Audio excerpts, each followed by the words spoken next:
ni yma yn gwyl fwyd a chrefft Portmeirion efo stondin yn gwerthu ag yn hyrwyddo Steddfod Genedlaethol Bodeuon Pwllheli yn 2023.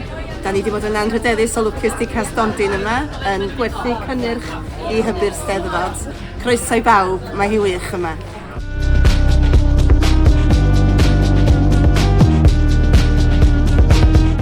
Lle da ni bragdu mewn y groes ers 2014. Ni cyflogi erbyn hyn 2 yn llawn amser. Da ni yma yn Portmeirion, Ffair Nadolig Portmeirion. Fel glywch chi Ffair Nadolig, mae yna ganddi carola. Ni'n brysur yma, pob sio cwrw.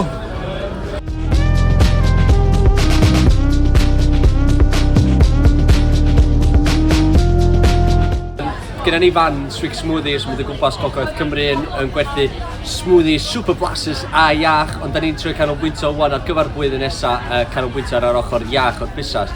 Be da ni eisiau introducio ydy Health and Wellness Shot o Saesneg, dwi'n siŵr beth yw'n Gymraeg, eto eich yna ddod fyny efo enw gwahanol.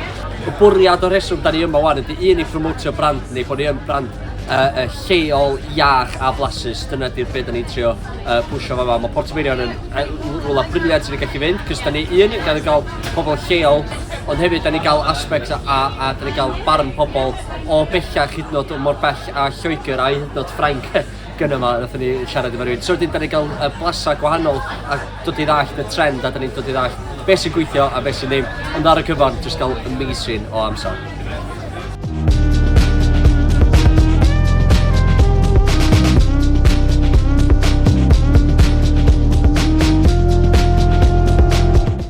We are Gok & Co, based in Wrexham.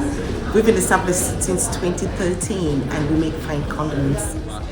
It's been brilliant, there's been a lot of local support and it's great to see so many people with talent in one place selling their wares and craft products. Everything is handmade, it's Welsh and really proud to be here. This is a fantastic event.